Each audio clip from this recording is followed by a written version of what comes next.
स्वागत है आप सभी का द एग्जाम प्रिपरेशन हब में। आज की क्लास हमारी आधुनिक भारत के इतिहास में आधुनिक भारत में शिक्षा का विकास के बारे में है। इससे जुड़ी हम क्वेश्चन ज़्यादा से ज़्यादा क्वेश्चन करने का प्रयास करेंगे, जिससे हमारे एग्जाम में आने वाले सभी क्वेश्चन इससे जुड़ी हुई हल हो जाए। ठीक है, तो आज की क्लास प्रारंभ करते हैं। तो पहला क्वेश्चन इससे, भारत में किस गवर्नर जनरल ने मदरसा स्थापित किया? तो भारत में जिस गवर्नर जनरल ने मदरसा स्थापित किया उसका नाम था वारेन हेस्टिंग। तो 1781 ईस्वी में वारेन हेस्टिंग द्वारा भारत में प्रथम मदरसा की स्थापना किया गया। ठीक है, नेक्स्ट क्वेश्चन की बात कर ले तो कलकत्ता में एशियाटिक सोसाइटी और बंगाल की स्थापना 1784 ईस्वी में किसने की? तो विलियम जोन्स ने की। किसने की? विलियम जोन्स ने की। आगे बात कर ले, कलकत्ता में एशियाटिक सोसाइटी की स्थापना के समय बंगाल का गवर्नर जनरल कौन था? तो Lord Warren Hasting. Next question की बात कर ले तो एशियाटिक सोसाइटी और बंगाल के संदर्भ में सही बातें क्या सब है? तो बंगाल की एशियाटिक सोसाइटी की स्थापना वारेन हेस्टिंग के काल में हुई और उसने सर विलियम जोन्स के पक्ष में उक्त विद्वान संस्था की अध्यक्षता का प्रस्ताव अस्वीकार कर दिया था इसके द्वारा। ठीक है, और जो बातें हैं तो उसमें है वारेन हेस्टिंग स्वयं एक उद्धत विद्वान था तथा प्राच्य विद्या का प्रखर समर्थन था, जो संस्कृत, फारसी एवं अरबी के अध्ययन को प्रोत्साहित करता था। ठीक है, नेक्स्ट क्वेश्चन की बात कर ले, वाराणसी में प्रथम संस्कृत कॉलेज की स्थापना किसने की? तो जोनाथन डंकन ने 1791 ईस्वी में वाराणसी में प्रथम संस्कृत कॉलेज की स्थापना की। ठीक है, नेक्स्ट क्वेश्चन की बात कर ले तो संस्कृत का ज्ञान प्राप्त करने वाला पहला अंग्रेजी कौन था? पहला अंग्रेज चार्ल्स ब्लिंकस था, जो संस्कृत का ज्ञान प्राप्त किया था। ठीक है, भगवत गीता को अंग्रेजी अनुवाद ए कोड ऑफ जेंटू लॉ के नाम से किसने किया? तो नेथनियल ब्राफे हॉल हेड ने। ठीक है, तो आप जानेंगे भागवत गीता को अंग्रेजी में the A code of Gentoo law के नाम से जाना जाता है। नेथनियल ब्राफे हॉल हेड ने इसका अनुवाद किया। ठीक है, नेक्स्ट क्वेश्चन देखेंगे हम लोग, सर्वप्रथम अंग्रेजी में अनुवादित भगवत गीता की प्रस्तावना किसने लिखी? तो वारेन हेस्टिंग ने भगवत गीता का प्रस्तावना लिखा। ठीक है, किसने कालिदास की प्रसिद्ध रचना अभिज्ञान शकुंतलम का पहली बार अंग्रेजी में अनुवाद किया? तो सर विलियम जोन्स ने कालिदास द्वारा रचित अभिज्ञान शकुंतलम का अंग्रेजी में अनुवाद किया। ठीक है, नेक्स्ट बात कर ले, वेलेजेली ने कलकत्ता में फोर्ट विलियम कॉलेज की स्थापना किस लिए की? तो वह कंपनी के अधिकारियों को भारत में प्रशासन हेतु प्रशिक्षण करना का चाहता था। ठीक है, नेक्स्ट क्वेश्चन की बात करें तो 18वीं सदी के अंत में भारत में अंग्रेजी भाषा शिक्षण व्यवस्था हेतु स्कूलों की श्रृंखला निर्माण हेतु विचार करने वाले प्रथम व्यक्ति कौन थे? तो प्रथम व्यक्ति थे चार्ल्स ग्रांट। कौन थे? तो चार्ल्स ग्रांट। ठीक है, 1813 के चार्टर एक्ट में भारत में किस क्षेत्र में अंग्रेजों की नीति में मौलिक परिवर्तन आया? तो शिक्षा में उनका मौलिक परिवर्तन आया। नेक्स्ट क्वेश्चन की बात कर ले तो ब्रिटिश सरकार के किस अधिनियम ने सबसे पहले भारत में शिक्षा के लिए 1 लाख रुपये, कितना? 1 लाख रुपये दिए थे? तो चार्टर अधिनियम 1813 द्वारा। ठीक है, आगे बात कर ले, डेविड हेयर और अलेक्जेंडर डफ के साथ मिलकर किसने कलकत्ता में हिंदू कॉलेज की स्थापना की? तो कलकत्ता में हिंदू कॉलेज की स्थापना राजा राम मोहन राय द्वारा किया गया। ठीक है, कलकत्ता में प्रसिद्ध हिंदू कॉलेज की स्थापना कब हुई? तो 1817 ईस्वी में राजा राम मोहन राय द्वारा डेविड हेयर और अलेक्जेंडर डफ के साथ मिलकर किया गया। तो ठीक है, कि नेक्स्ट बात कर ले, किस संस्था ने भारत में सर्वप्रथम अंग्रेजी शिक्षा का प्रचार किया?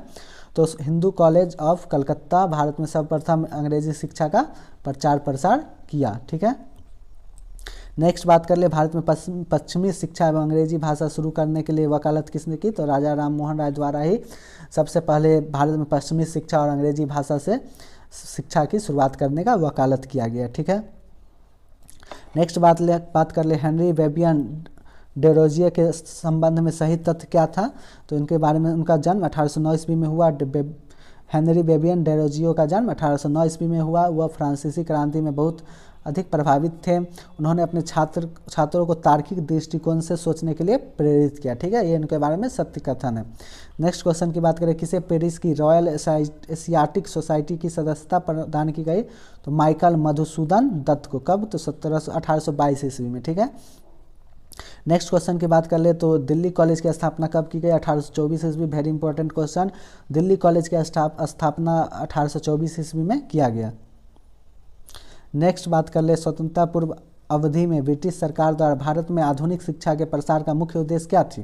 तो छोटे प्रशासनिक पदों पर नियुक्ति हेतु शिक्षित भारतीयों की आवश्यकता।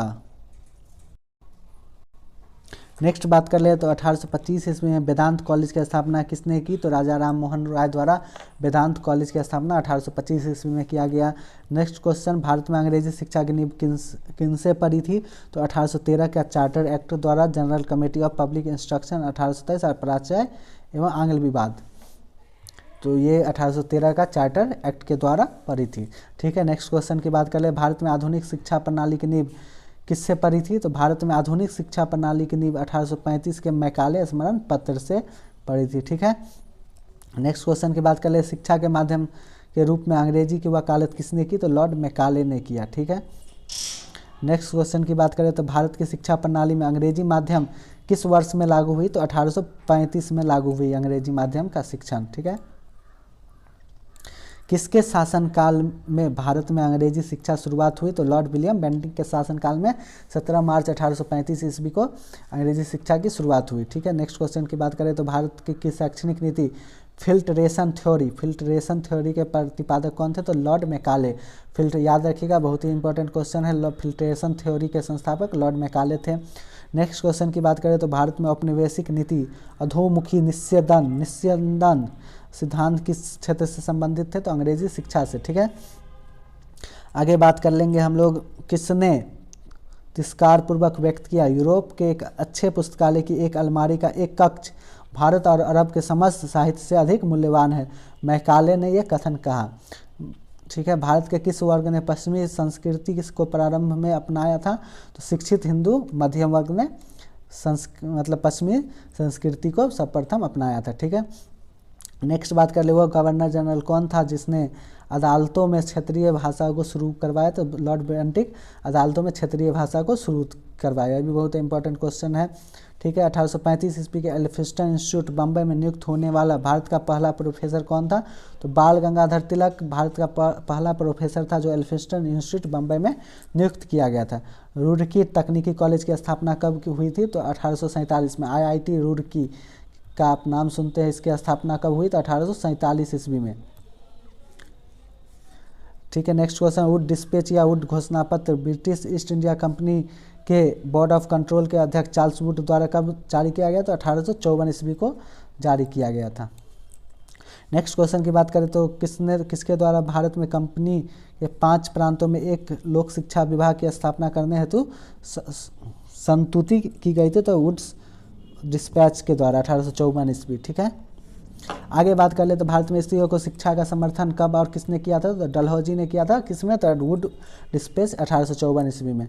ठीक है, वुड डिस्पैच के बारे में सही कथन है, सहायता अनुदान व्यवस्था ग्रांट्स इन एड शुरू करना, विश्वविद्यालय की स्थापना की सिफारिश की गई, उस शिक्षा को अंग्रेजी भाषा के माध्यम से दिए जाने पर बल दिया गया। ठीक है, भारत में अंग्रेजी शिक्षा का मैग्ना कार्टा किसे कहा जाता है? तो वुड डिस्पैच को कहा जाता है। भारत में अंग्रेजी शिक्षा का मैग्ना कार्टा, बहुत इंपॉर्टेंट क्वेश्चन, भारत में अंग्रेजी शिक्षा का मैग्ना कार्टा वुड डिस्पैच को कहा जाता है।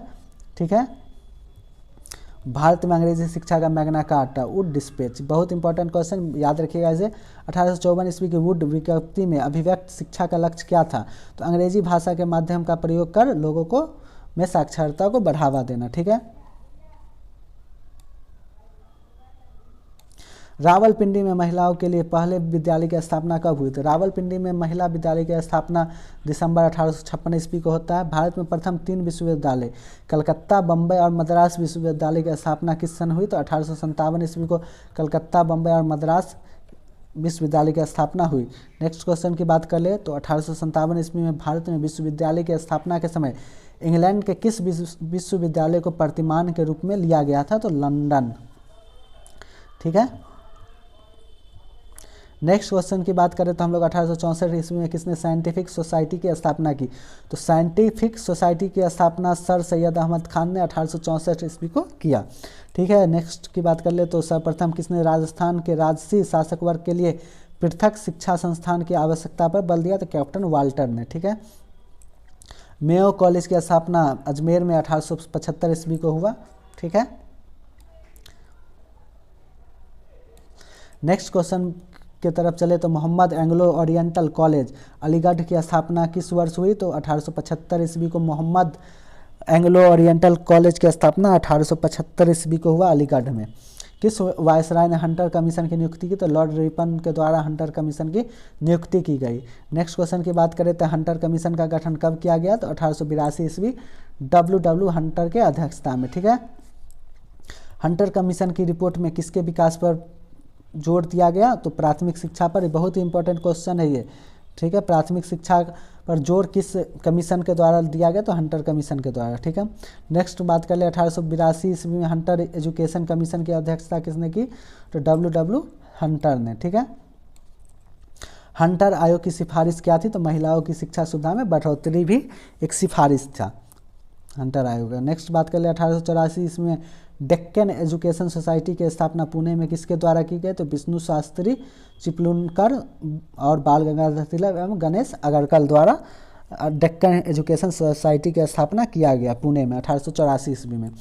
ठीक है, डेक्कन एजुकेशन सोसाइटी की स्थापना से कौन संबंधित है? तो बाल गंगाधर तिलक 1884 ईस्वी।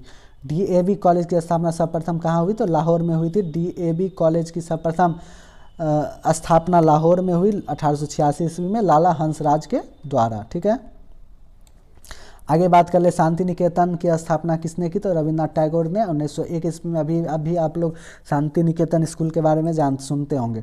शांति निकेतन की स्थापना रविन्द्रनाथ टैगोर 1901 ईस्वी में किए। शांति निकेतन पश्चिम बंगाल के किस जिले में स्थित है? तो वीरभूमि में स्थित है। नेक्स्ट क्वेश्चन की बात कर ले आगे तो 1902 ईस्वी में लॉर्ड कर्जन ने 2 भारतीय सदस्यों को सम्मिलित करते हुए एक विश्वविद्यालय आयोग गठित किया। हुए कौन थे? तो सैयद हुसैन विलग्रामी और न्यायमूर्ति गुरुदास बनर्जी के साथ मिलकर लॉर्ड कर्जन ने एक विश्वविद्यालय आयोग गठित किया। ठीक है, भारतीय विश्वविद्यालय अधिनियम कब पारित हुआ? तो 1904 ईस्वी को भारतीय विश्वविद्यालय अधिनियम पारित हुआ। ये भी बहुत इंपॉर्टेंट क्वेश्चन है। नेक्स्ट बात कर ले हम लोग तो राष्ट्रीय शिक्षा के क्षेत्र में सर्वप्रथम 1905 ईस्वी में किस नेशनल स्कूल की स्थापना हुई? तो रंगपुर नेशनल स्कूल की स्थापना 1905 में हुई। नेक्स्ट क्वेश्चन की बात करें तो बंग भंग विरोधी आंदोलन के दौरान कार्लाइल सर्कुलर किससे संबंधित है? शिक्षण संस्थाओं से। ये कब लाया गया? तो 22 अक्टूबर 1905 ईस्वी को। ठीक है, नेक्स्ट क्वेश्चन की बात करें तो नेशनल काउंसिल ऑफ एजुकेशन 15 अगस्त 1906 को स्थापित किया गया। बहुत ही important question, national council of education. Banaras Hindu Vishwavidyalaya के संस्थापक कौन थे? तो मदन मोहन मालवीय। ये भी बहुत ही महत्वपूर्ण क्वेश्चन है। बनारस हिंदू विश्वविद्यालय के संस्थापक कौन थे? बनारस हिंदू विश्वविद्यालय का शिलान्यास किसने किया? तो लॉर्ड हार्डिंग द्वारा बनारस हिंदू विश्वविद्यालय का शिलान्यास 4 फरवरी 1916 ईस्वी बसंत पंचमी के दिन किया गया। इसके संस्थापक थे अपने मदन मोहन मालवीय सर। ठीक है, नेक्स्ट क्वेश्चन की बात करें तो किस विश्वविद्यालय को सर्वप्रथम केंद्रीय विश्वविद्यालय घोषित किया गया था? तो बनारस हिंदू विश्वविद्यालय को। बहुत ही इंपॉर्टेंट क्वेश्चन है, ये तीनों बहुत ही इंपॉर्टेंट क्वेश्चन है। बनारस हिंदू विश्वविद्यालय को भारत में सर्वप्रथम केंद्रीय विश्वविद्यालय घोषित किया गया था। ठीक है, नेक्स्ट की बात कर ले तो किसने भारतीय विश्वविद्यालय में धार्मिक शिक्षा देने की प्रबल रूप से वकालत की? तो मदन मोहन मालवीय द्वारा भारतीय शिक्षा में धार्मिक शिक्षा का के लिए वकालत किया, प्रबल वकालत किया कि धार्मिक शिक्षा भी देनी चाहिए। नेक्स्ट बात कर ले हम किसके सतत प्रयत्नों से बम्बई के में प्रथम महिला विश्वविद्यालय की स्थापना हुई? तो बम्बई में प्रथम महिला विश्वविद्यालय की स्थापना DK कर्वे के प्रयत्नों से हुआ वर्ष 1916 ईस्वी बम्बई में। नेक्स्ट क्वेश्चन की बात करें तो किस सामाजिक व्यवस्था से JED बैथुन गहरे रूप से जुड़े थे? तो JED बैथुन स्त्री शिक्षा से गहरे रूप से जुड़े थे। शिक्षा में सुधार हेतु ब्रिटिश सरकार ने सैंडलर विश्वविद्यालय आयोग कब नियुक्त किया? तो वर्ष 1917 ईस्वी में सैंडलर विश्वविद्यालय आयोग की स्थापना की गई। ठीक है, सैंडलर आयोग किससे संबंधित है? तो शिक्षा से ही संबंधित था। ये क्वेश्चन पूछा जाता है कि यह आयोग किससे संबंधित था? तो सैंडलर आयोग शिक्षा से संबंधित था। कलकत्ता विश्वविद्यालय आयोग जिसकी नियुक्ति 1917 ईस्वी में को हुई, किस एक अन्य नाम से भी जाना जाता है? सैंडलर आयोग के नाम से भी कलकत्ता विश्वविद्यालय आयोग जाना जाता है। ठीक है, काशी विद्यापीठ के संस्थापक कौन थे? तो शिव प्रसाद गुप्त काशी विद्यापीठ के संस्थापक थे। ठीक है, काशी विद्यापीठ की स्थापना कब हुई? तो 1920 ईस्वी में शिव प्रसाद गुप्त के द्वारा स्थापना हुई। गुजरात विद्यापीठ की स्थापना 1920 ईस्वी को हुई। अलीगढ़ मुस्लिम विश्वविद्यालय की स्थापना भी 1920 ईस्वी को ही हुआ। जिस वर्ष गुजरात विद्यापीठ की स्थापना हुई उसी वर्ष अलीगढ़ मुस्लिम विश्वविद्यालय की भी स्थापना हुई 1920 ईस्वी। वैश्विक शिक्षा संगठन एडल्ट एजुकेशन ऑर्गेनाइजेशन ज्ञान प्रसारक मंडली की शुरुआत किसने किया? तो दादा भाई नेहरूजी ने किया। ठीक है, आगे बात कर ले रूस में भारतीय विद्या का जनक किसे कहा जाता है? GS लिविदेव को रूस में भारतीय शिक्षा का जनक कहा जाता है। ठीक है, नेक्स्ट क्वेश्चन की बात कर ले, भारत में किसने प्रारंभिक शिक्षक संघ स्थापित किया? तो M.K. गांधी। नेक्स्ट क्वेश्चन की बात कर ले, तो भारत में प्रथम भारतीय सिविल सेवा ICS परीक्षा 1922 में कहाँ आयोजित किया गया? तो प्रयागराज, इलाहाबाद में, आधुनिक प्रयागराज। नेक्स्ट क्वेश्चन की बात करें तो औपनिवेशिक भारत कॉलोनियल इंडिया के संदर्भ में हार्टोग कमेटी की रिपोर्ट किस क्षेत्र में संबंधित है? तो हार्टोग कमेटी की रिपोर्ट शिक्षा क्षेत्र से ही संबंधित थी।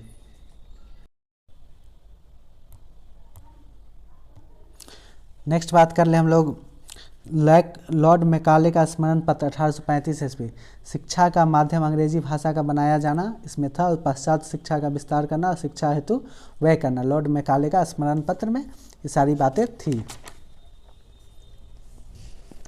ठीक है, आगे देखेंगे चार्ल्स वुड का डिस्पैच क्या था? तो चार्ल्स वुड का डिस्पैच 1854 ईस्वी में लाया गया था। सरकार पाश्चात्य शिक्षा का प्रसार करे, मतलब अंग्रेजी शिक्षा को बढ़ावा दे, उस शिक्षा केवल अंग्रेजी माध्यम से प्रदान करना इसमें थी। ग्रामों में देसी भाषाएं प्राथमिक पाठशाला स्थापित करना, कि गाँव में देसी भाषा में प्राथमिक पाठशाला का स्थापना करना। जिलों में एंग्लो वर्नाकुलर प्राथमिक माध्यमिक विद्यालय का स्थापित करना। ठीक है, नेक्स्ट इस बात इसमें थी, कंपनी के 5 प्रांतों में एक निदेशक के अधीन लोक शिक्षा विभाग व्यवस्थित करना। और बात कर ले लंदन विश्वविद्यालय की तर्ज पर कलकत्ता, बम्बई एवं मद्रास में विश्वविद्यालय की स्थापना करना। ये सब बातें आपको वुड डिस्पैच में थी। व्यावसायिक एवं तकनीकी शिक्षा पर बल देना। नेक्स्ट देख लेंगे अध्यापक प्रशिक्षण संस्थान की स्थापना करना, और नेक्स्ट स्त्री शिक्षा का विकास एवं विस्तार करना। नेक्स्ट बात करेंगे हम लोग हंटर आयोग की। हंटर आयोग कब आया? तो 1882 ईस्वी में। इसमें एक प्रमुख बातें कैसे होती है? तो प्राथमिक शिक्षा में सुधार एवं विस्तार करना एवं प्राथमिक शिक्षा स्थानीय भाषा में हो। ठीक है, नेक्स्ट बात करेंगे माध्यमिक शिक्षा को साहित्यिक एवं व्यावसायिक शिक्षा में विभाजित करना। नेक्स्ट बात इसमें थी प्राथमिक शिक्षा का नियंत्रण नव संस्थापित जिला एवं नगर बोर्डों को दिया जाए, ये हंटर कमीशन में थी। नेक्स्ट बात है इसमें निजी प्रयत्नों को शिक्षा के क्षेत्र में विकास हेतु प्रोत्साहित करना, और स्त्री शिक्षा को प्रोत्साहन एवं नए संस्थान खोलना। हंटर आयोग में ये सारी बातें थी। नेक्स्ट बात करेंगे रैले कमीशन 1902 ईस्वी में आता है। इस कमीशन की रिपोर्ट के आधार पर 1904 ईस्वी में भारतीय विश्वविद्यालय अधिनियम पारित किया गया। तो भारतीय विश्वविद्यालय अधिनियम कब पारित किया गया? तो 1904 ईस्वी को। इसमें प्रमुख बातें ये थी, विश्वविद्यालय उच्च शिक्षा एवं अनुसंधान पर ध्यान दे। रेले कमीशन में ये सारी बातें थी। विश्वविद्यालय पर सरकारी नियंत्रण बढ़ा, सरकार सीनेट के किसी भी प्रस्ताव पर वीटो कर सकती थी। अशासकीय कॉलेजों में सरकारी नियंत्रण कठोर बनाया गया। और अब बात करेंगे तो विश्वविद्यालय की क्षेत्रीय सीमाएं निश्चित करना, इसमें ये सारी बातें मुख्यतः रूप से थी। अब आगे बात कर ले हम लोग सैंडलर कमीशन की, तो ये 1917 ईस्वी में आया। स्कूली शिक्षा 12 वर्ष की होनी चाहिए, 12 वर्ष तक बच्चों को स्कूली शिक्षा लेनी चाहिए। विश्वविद्यालय में प्रवेश 12वीं के बाद हो। ठीक है, स्नातक की शिक्षा 3 वर्ष की हो। तो सबसे प्रथम पहली बार स्नातक की शिक्षा 3 वर्ष की हो, या किस कमीशन के द्वारा बताया गया? तो सैंडलर कमीशन के द्वारा। विश्वविद्यालय के नियम को बनाने में कठोरता न हो, नियम कठोर न हो। महिला शिक्षा हेतु एक विशेष बोर्ड की स्थापना हो। अध्यापकों के प्रशिक्षण हेतु व्यवस्था करना, और वैज्ञानिक एवं तकनीकी शिक्षा का विस्तार करना। ढाका एवं कलकत्ता विश्वविद्यालय में शिक्षा विभाग की स्थापना करना। ढाका एवं कलकत्ता विश्वविद्यालयों में शिक्षा विभाग की स्थापना करना भी सैंडलर कमीशन में ही था। अब हम लोग बात करेंगे हार्टोग समिति 1929 ईस्वी में आया। इसमें प्रमुख बातें जानेंगे, प्राथमिक शिक्षा के राष्ट्रीय महत्व पर बल देना। आगे इसमें था 8वीं कक्षा के तत्पश्चात विद्यार्थियों को उनके रुचि एवं योग्यता के अनुकूल व्यावसायिक शिक्षा देना। 8वीं के बाद बच्चों के रुचि के हिसाब से शिक्षा देने के बाद हार्टोग समिति में की गई। विश्वविद्यालय शिक्षा में सुधार एवं प्रवेश संबंधी नियम कड़े बनाना। ठीक है, उसके बाद अपने लोग बात करेंगे सार्जेंट योजना 1944 ईस्वी में जो आता है। 3 से 6 वर्ष के बच्चे हेतु पूर्व प्राथमिक शिक्षा की व्यवस्था करना। जैसे आपने लोग सुनते हैं आंगनबाड़ी स्कूल, तो ये सार्जेंट योजना से ही आई। 3 से 6 वर्ष के बच्चे भी प्राथमिक शिक्षा ले। 6 से 11वीं वर्ष के बच्चों के लिए निःशुल्क व्यापक एवं अनिवार्य प्राथमिक शिक्षा की व्यवस्था की गई सार्जेंट आयोग के द्वारा ही। अब आगे बात कर लेते हैं 11 से 17 वर्ष के बच्चे हेतु उच्च शिक्षा की व्यवस्था करना। इंटरमीडिएट की शिक्षा समाप्त की जाए। हार्टोग कमीशन में ये सारी बातें सार्जेंट कमीशन में योजना में ये बातें कही गई कि इंटरमीडिएट की शिक्षा समाप्त की जाए। ठीक है, इसके बाद आता है राधाकृष्ण आयोग 1948 ईस्वी में। राधा कृष्णन आयोग कब आया? 1948 ईस्वी में। वेरी इंपॉर्टेंट है ये। माध्यमिक शिक्षा 12 वर्ष की हो, विश्वविद्यालय में परीक्षा दिनों को छोड़ के 180 दिनों की पढ़ाई होनी चाहिए। राधा कृष्णन आयोग कहती है कि विश्वविद्यालय में परीक्षा दिनों को छोड़ के कम से कम 180 दिनों की पढ़ाई होनी ही चाहिए। नेक्स्ट बात कर ले इसमें, तो उच्च शिक्षा 3 श्रेणियों में हो, सामान्य शिक्षा, उदार शिक्षा और व्यावसायिक शिक्षा। अब एक नेक्स्ट बात इसमें ये भी है, प्रशासकीय सेवाओं के लिए स्नातक डिग्री अनिवार्य न मानी जाए, और प्रशासकीय सेवाओं के लिए स्नातक डिग्री अनिवार्य न मानी जाए, ये बातें इसमें की गई। तो विश्वविद्यालय अनुदान आयोग की स्थापना की जाए। राधा कृष्णन आयोग विश्वविद्यालय अनुदान आयोग की स्थापना की बातें करते थे। ठीक है, नेक्स्ट बात कर लेंगे शिक्षा से संबंधित प्रमुख आयोग तथा समितियाँ। लॉर्ड मैकाले का स्मरण पत्र कब आया? 1835 ईस्वी में। उसके गवर्नर जनरल कौन थे? William Bentinck. चार्ल्स वुड का डिस्पैच कब आया? तो 1854 ईस्वी में, लॉर्ड डलहौजी के काल में। हंटर आयोग कब आया? लॉर्ड रिपन के समय, 1882 ईस्वी। रैले कमीशन कब आया? तो लॉर्ड कर्जन के समय, 1902 ईस्वी। भारतीय विश्वविद्यालय अधिनियम बहुत इंपॉर्टेंट कब आया? 1904 ईस्वी, इस समय लॉर्ड कर्जन के समय में। शिक्षा नीति पर सरकार का प्रस्ताव कब आता है? तो 1913 ईस्वी में, लॉर्ड हार्डिंग के समय में। सैडलर आयोग कब आया? तो 1917 ईस्वी में, लॉर्ड चैम्सफोर्ड के समय में। हार्टोंग समिति लॉर्ड इरविन के समय में 1929 ईस्वी को आया।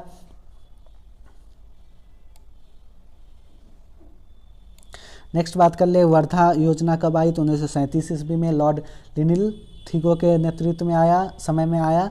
सार्जेंट योजना लॉर्ड वेवेल के काल में आया, 1944 ईस्वी में। राधा कृष्णन आयोग भारत के प्रथम प्रधानमंत्री पंडित जवाहरलाल नेहरू के समय में 1948 से 49 के समय में आया। उसके बाद कोठारी शिक्षा आयोग आता है 1964 ईस्वी में। लाल बहादुर शास्त्री उस समय भारत के प्रधानमंत्री थे। ठीक है, आगे महत्वपूर्ण तथ्य के बारे में जान लेंगे हम लोग। शिक्षा से संबंधित महत्वपूर्ण तथ्य कौन सब थी? तो प्रथम भारतीय कौन थे जिसने अंग्रेजी भाषा में कविता लिखी? तो काशी प्रसाद घोष। अंग्रेजी भाषा में प्रथम कविता लिखने वाले प्रथम भारतीय काशी प्रसाद घोष प्रथम भारतीय थे जिन्होंने अंग्रेजी भाषा में कविता लिखी थी। नेक्स्ट तथ्य के बारे में जानेंगे, किस बंगाली लेखक ने प्रथम बार यह सुझाव दिया था कि हिंदी को भारत का राष्ट्रीय भाषा के रूप में अपनाया जाए? तो भूदेव मुखर्जी ने प्रस्ताव दिया था कि हिंदी को राष्ट्रीय भाषा के रूप में अपनाया जाए। बंगाली नाटक बहुविवाह प्रथा के विरुद्ध निर्देशित कौन थे? तो कुलीन कुल सर्वस्व। किसने वैदिक ग्रंथों का बंगला भाषा में अनुवाद प्रकाशित किया? तो राजा राममोहन राय द्वारा वैदिक ग्रंथों का बंगला में अनुवाद किया गया। सर्वप्रथम किसने सुझाव दिया था कि संस्कृत, लैटिन तथा ग्रीक एक ही भाषा परिवार से संबंधित है? एफ मैक्समूलर के द्वारा यह सुझाव दिया गया था कि संस्कृत, लैटिन तथा ग्रीक एक ही भाषा परिवार से संबंधित है।